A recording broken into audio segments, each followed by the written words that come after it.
He stopped for a quick cup of tea on the roadside. But when he looked into the eyes of the stall owner, memories from a life he thought he'd left behind came flooding back. Rudra Mehra had just finished a tense meeting in a remote industrial town. His convoy was waiting, security hovering close, but something about the tiny tea stall across the street pulled him in. It was simple: rusted roof, wooden bench, a small flame heating the kettle. The scent of boiling cardamom and ginger cut through the dust in the air. He waved his team off and walked alone toward the stall. The owner, a young man in his late 20s, was pouring chai into clay cups with practiced ease, wiping his hands on a faded towel. "1 cup, extra strong," Rudra said casually, pulling out a crisp note. The man looked up, nodded, and froze. Rudra noticed the sudden stillness, the way the man's eyes widened, like he was staring at something more than a customer. "You're Rudra," the man said slowly, voice unsure. "Rudra Mehra, from Bungalow 17, Defense Colony?" Rudra stared, taken aback. "How do you know that?" The man smiled faintly. "You used to chase my mom around the garden asking for extra parathas. I was the little kid hiding behind her sari." Rudra's world tilted slightly. "You're Mina's son?" he said, voice nearly a whisper. "Tanuj." He nodded. "That's me." And suddenly, the billionaire forgot about his schedule, the convoy, and the deal he was rushing back to, because sitting before him was the son of the woman who once fed him, sang him to sleep when his parents were away, and loved him like her own. Rudra stood silent for a moment, staring at Tanuj like he was seeing a ghost wrapped in memories. "Your mom," he said softly. "She was more than a maid. She was—" "My world," Tanuj finished, smiling gently. "Mine too." Rudra stepped closer, his voice suddenly rougher, heavy with guilt he didn't expect. "She disappeared. One day she just stopped coming. I asked about her for weeks, but no one told me anything." Tanuj nodded slowly, eyes dimming. "She fell sick, really sick. We had to leave Delhi overnight, couldn't afford treatment there. We moved to the village. She passed within the year." Rudra's heart sank. "Why didn't anyone tell me? I could have helped." Tanuj didn't answer right away. He poured the tea into 2 kulhads and placed one gently in front of Rudra. "You were already climbing. We didn't want to pull you back. And besides, she never wanted to ask for help. Not from the boy she raised to be strong." Rudra sat down slowly on the bench, his expensive shoes dusting against the muddy ground. "She saved me more times than I can count. Every time my parents forgot a birthday, she remembered. Every time I cried alone, she stayed." "She used to talk about you till the end," Tanuj said, sitting across from him. "She kept your school photos, called you her second son." The words hit Rudra harder than he expected.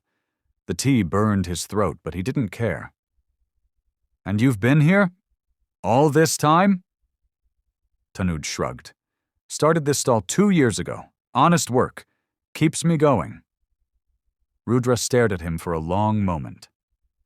"You should have been running companies, not standing behind a kettle." Tanuj smiled. "Not everyone gets the same kind of start, Rudra. But I'm not ashamed of where I am. I just wish Ma could have seen you again." Rudra looked down at the steaming tea in his hands. "Then maybe it's time the world sees you." The quiet between them stretched, not awkward, but full of everything left unsaid. Rudra placed the half-empty kulhad down gently on the wooden counter, his voice low. "Tanuj, I've built tech empires, luxury brands, even funded startups across 3 continents. But I've never felt smaller than I do right now, sitting in front of you." Tanuj tilted his head, surprised. "Why would you say that?" "Because somewhere in the climb, I forgot the people who lifted me," Rudra said. "Your mom didn't just raise me, She protected the only softness I had left in a house where silence was louder than love. Tanuj's expression shifted, the smile fading into something more fragile. I've been thinking about launching a social entrepreneurship wing for my company, Rudra continued, eyes locked on him. Real grassroots, real impact, jobs, education, business ownership for the ones who never get the chance. Tanuj raised an eyebrow. And? I want you to lead it. Tanuj froze. What?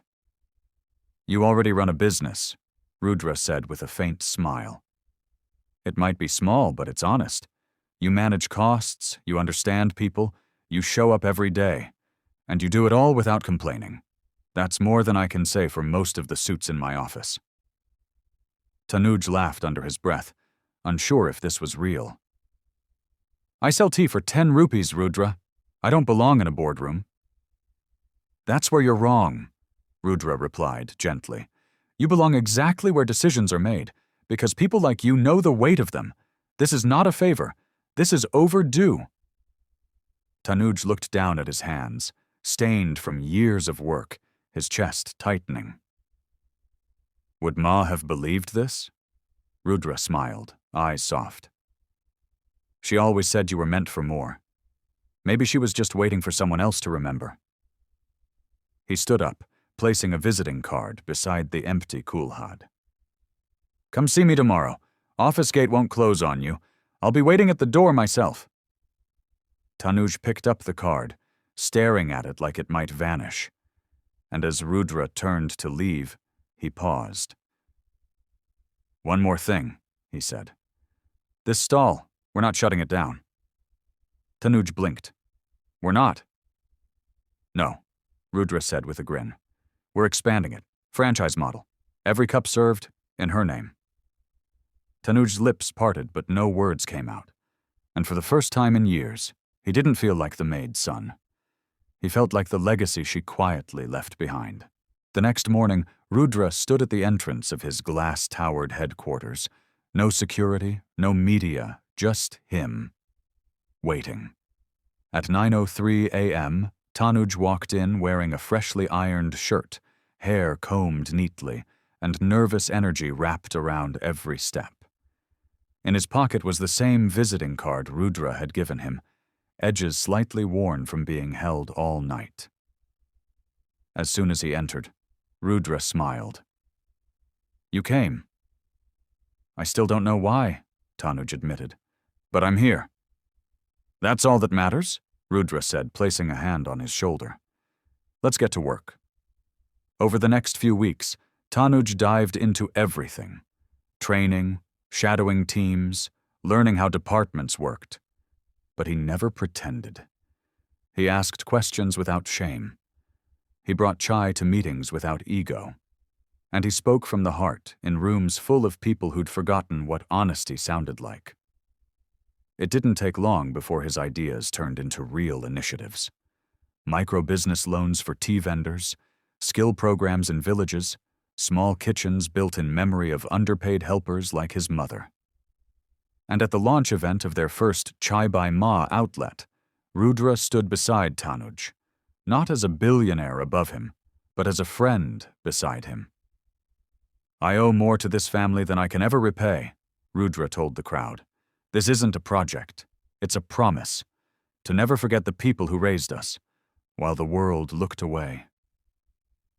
Tanuj stood with moist eyes, watching the crowd cheer, watching the photo of his mother framed on the wall behind them, smiling, wearing her favorite green sari, holding a cup of tea. The franchise expanded across cities. But more importantly, the story expanded across hearts.